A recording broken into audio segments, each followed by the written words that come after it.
Assalamualaikum warahmatullahi wabarakatuh. Selamat datang teman-teman, rahasiaku rahasianya dari subscriber semua. Pada kesempatan kali ini saya ucapkan selamat pagi dan selamat beraktivitas. Semoga hari ini menjadi hari yang lebih baik dari kemarin, dan semoga hari ini menjadi hari yang beruntung, hari yang penuh dengan keajaiban, dan hari yang penuh dengan kebaikan-kebaikan, dan kita mampu menjalani hari ini dengan produktif dan aktivitas yang memberdayakan. Baik teman-teman, kali ini pada kesempatan ini saya akan membahas topik yang cukup menarik, yaitu tentang haramnya musik. Itu letaknya di mana. Jadi banyak dilema kaum muslimin itu yang saat ini sedang aliran-aliran tertentu yang terlalu kaku terhadap musik itu haram, terus gitar, terus apalagi banyak lain sebagainya. Nah, mereka mengatakan bahwa musik itu haram, dalilnya pun memang ada, gitu. Tapi di balik dalil itu pun ada yang namanya musik itu dibiarkan oleh Rasulullah SAW ketika Rasulullah hijrah dari Mekah ke Madinah. Di situ disambut dengan tabuhan, marhaban, marhaban ya marhaban. Ini selamat datang. Dan Rasulullah tidak melarang hal yang demikian. Bahkan Rasulullah diam. Arti diamnya Rasulullah itu membolehkan. Hukumnya mubah gitu. Nah, kalau kita melihat dari sekarang saat ini, banyak aliran-aliran atau golongan-golongan muslimin yang saat ini tuh mereka terpecah belah. Ada yang bilang musik itu dibolehkan, ada yang bilang musik itu tidak dibolehkan. Nah, baik, kita akan bahas, coba kita kaji tentang kok bisa musik itu nggak boleh, dan kok bisa sih musik itu dibolehkan, di mana letaknya gitu. Oke, di sini kita beri judul, teman-teman semua, namanya adalah haramnya musik. Oke, haramnya musik ya. Baik, haramnya musik. Kita lihat sini ya. Kalau kita lihat bahwa haramnya musik ini, kita harus tahu dulu definisi dari haram. Nah, teman-teman, karena saya bukan seorang ustadz atau seorang yang berpengetahuan dalam terhadap agama, saya hanya sedikit saja mengetahui, kurang lebihnya ya itu loh. Kalau salah, mohon di komentar atau dikritik di kolom komentar dengan sopan ya. Baik. Haram ini, sedikit yang saya ketahui adalah apabila kita melakukan perbuatan itu akan menjadi dosa. Menjadi dosa. Dan apabila kita meninggalkan perbuatan yang diharamkan Allah, itu akan menjadi pahala. Bukankah seperti itu, teman-teman? Kurang lebihnya seperti ini. Kalau salah, Mbok Yo dikritik di kolom komentar. Nggak apa-apa, insya Allah saya lapang dada dengan kritik-kritik yang sopan. Gitu. Karena saya juga bukan orang yang agamis. Bukan mengetahui hukum-hukum Islam. Nggak secara kafah juga, cuma sedikit aja.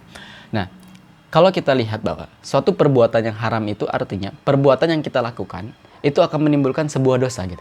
Nah, kalau kita tinggalkan akan menghadirkan sebuah pahala. Nah, yang jadi pertanyaan adalah apa itu definisi dari dosa? Gitu kan?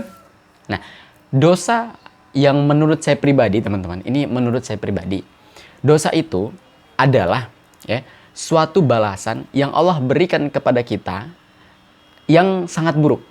Kenapa? Karena itu apa yang kamu tanam, itu yang kamu tuai. Kalau kamu tanamnya buruk, maka akan mendapatkan yang buruk. Nah, dosa itu adalah balasan yang buruk gitu, definisi. Kalau pahala, ini balasannya yang baik. Maka kalau kita lihat pahala, orang-orang yang melaksanakan sholat, zakat, infak, sedekah dan sebagainya, itu akan diberikan oleh Allah surga. Gitu kan? Artinya ada balasan yang baik. Kalau dia melakukan dosa, di situ dosanya berzina, terus mencuri, membunuh dan sebagainya, maka dia akan mendapatkan balasan yang kurang baik. Contoh dapat neraka. Neraka kan nggak kurang baik di situ. Nah, neraka itu yang menyebabkan berarti kesulitan terjadi. Gitu. Dosa ini kalau secara singkatnya kita perkecil lagi, kita kerucutin bahwa dosa itu adalah balasan akibat perbuatan kita yang buruk. Nah, yang dibalas juga buruk juga dapatnya gitu. Nah, kalau kita lihat dari sini, kita hapus lagi.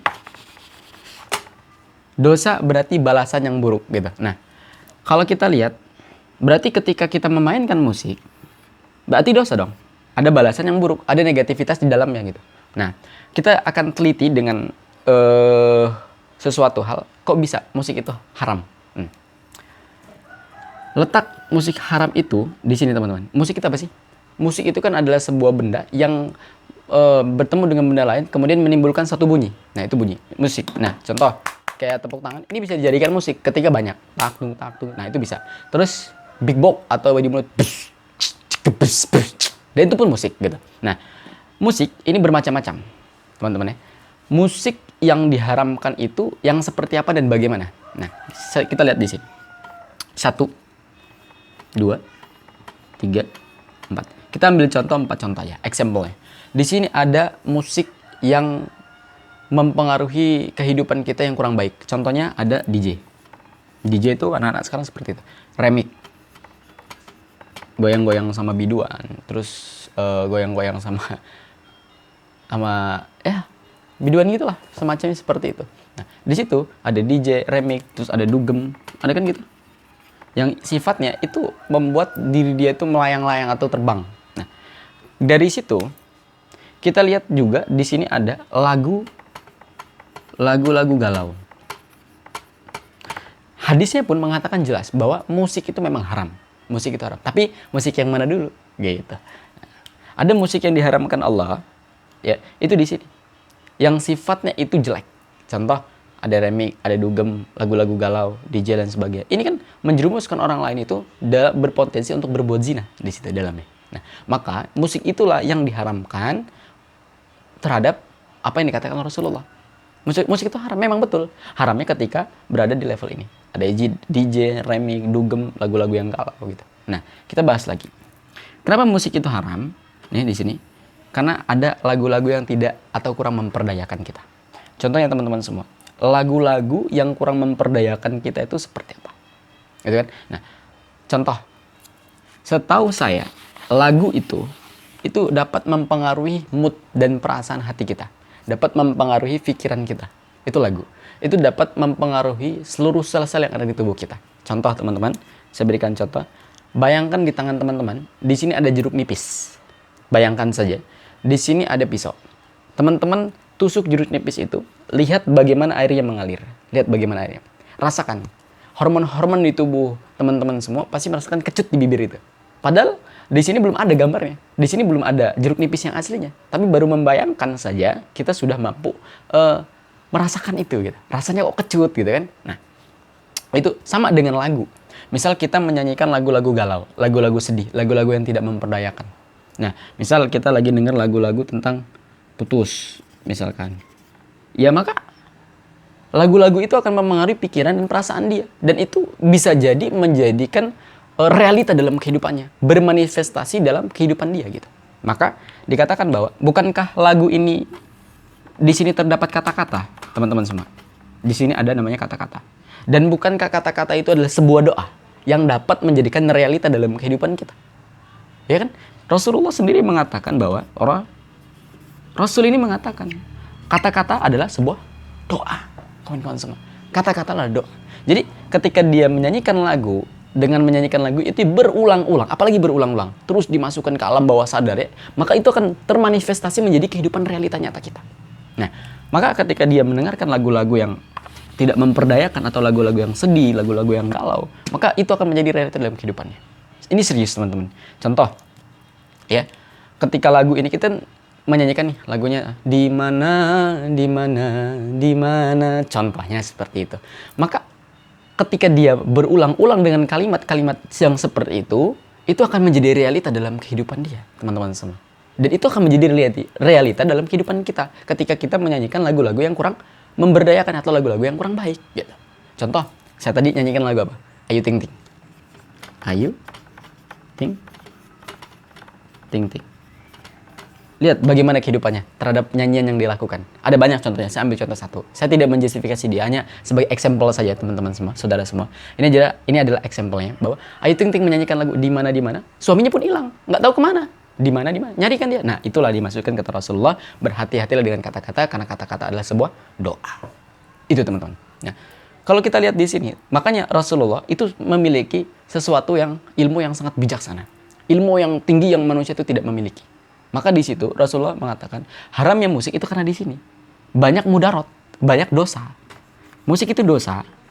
Artinya dosa itu yang menyulitkan kita, yang membuat diri kita tuh sulit. Yang membuat diri kita itu tidak bahagia, yang membuat diri kita itu kurang senang gitu. Maka mendapatnya dosa. Maka dikatakan bahwa musik itu dosa. Ketika apa? Ketika musik itu ada DJ-nya, ada remix-nya, ada dugemnya, ada perzinahannya, dan diiringi dengan lagu-lagu yang galau-galau.